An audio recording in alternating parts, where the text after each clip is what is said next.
I understand English very well. I can watch videos, I can read posts, I can follow conversations. But when it is time to speak, my mind goes blank. You are not alone. This is one of the most common problems among English learners, and it has a clear reason. Sometimes I know exactly what I want to say, but the words do not come out in English.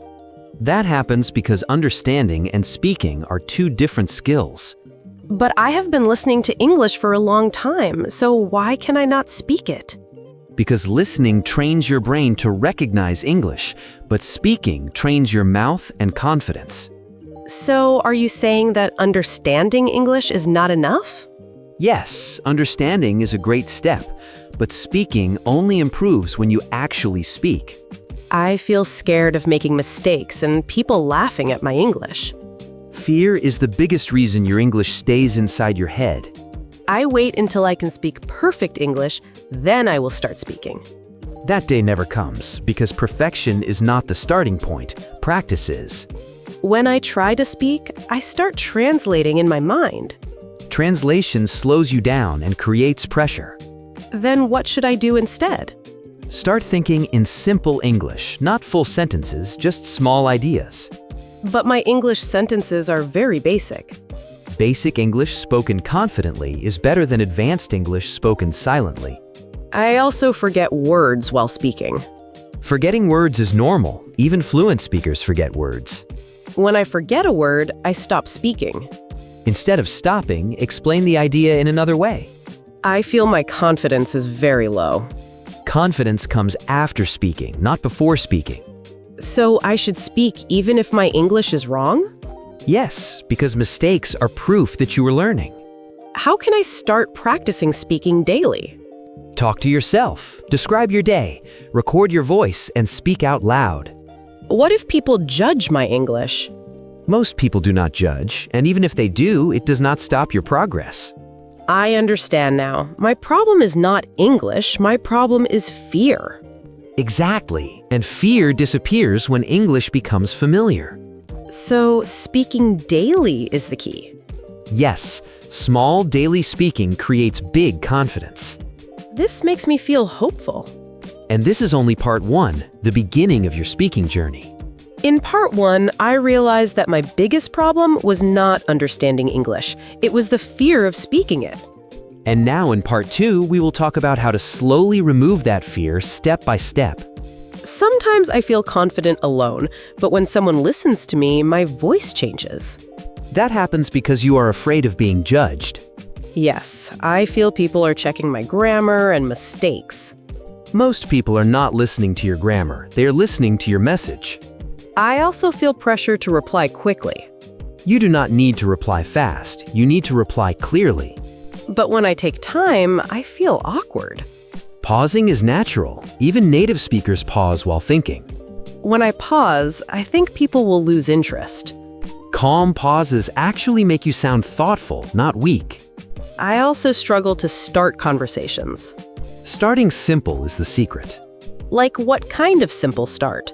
Simple greetings and simple questions are enough. I think my sentences are very basic.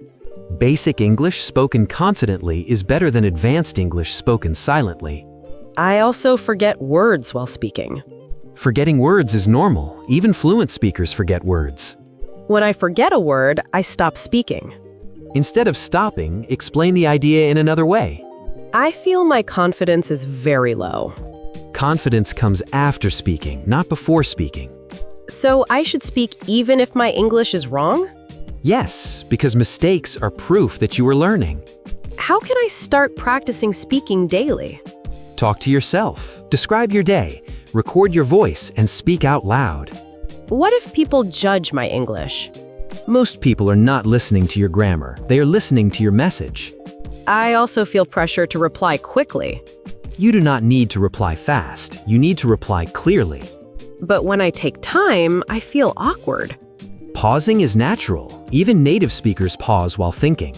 When I pause, I think people will lose interest. Calm pauses actually make you sound thoughtful, not weak.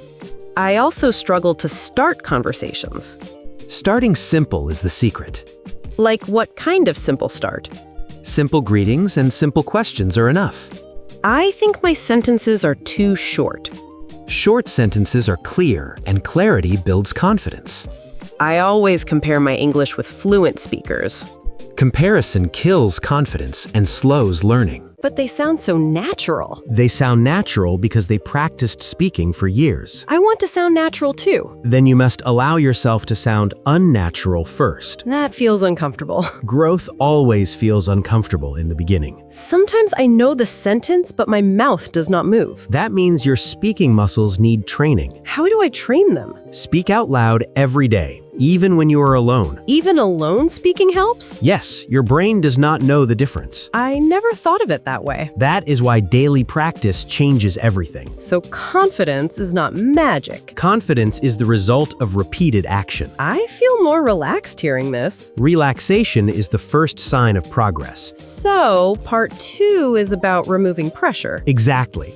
Remove pressure and your English starts to flow. I am ready to continue. Good, because part 3 will bring everything together. From everything we discussed in part 1 and part 2, I now understand that my silence was not because I could not speak English, but because I was afraid to try. That realization alone changes the way you see yourself as an English speaker. I always thought fluency comes first and confidence comes later. In reality, confidence comes first and fluency follows. When I stop trying to be perfect, my words feel lighter. Perfection creates pressure, and pressure blocks speech. I notice that when I speak slowly, my sentences sound clearer. Slow speech gives your brain time to organize ideas. I also realize that people understand me even when my English is not perfect. Communication is about understanding, not flawless grammar. Now I focus more on expressing my thoughts than on correcting every mistake. That shift is the beginning of natural speaking. I'm learning to accept pauses instead of fearing them. Pauses make your speech sound calm and confident. When I forget a word, I explain it instead of stopping. That skill alone keeps conversations alive. I finally understand that speaking is a habit, not a talent. And habits are built through daily repetition. Even 5 minutes of speaking feels powerful now. Small daily actions create big long-term results. I no longer wait to feel ready before speaking. Because readiness is created by action. I feel more connected when I speak without fear. Connection is the real goal of language. My English is still improving, but I am no longer stuck. Progress matters more than speed. I accept that mistakes are part of my journey. Every mistake brings you closer to fluency. Now English feels less like a subject and more like a tool. A tool you can use every day. I feel proud that I did not give up. That pride will push you forward. So my message to others like me is simple. Speak, even when your voice shakes. Speak even when your sentence is not perfect. Because every sentence builds confidence. This journey finally feels possible. And this is not the end. It is the beginning of confident English speaking.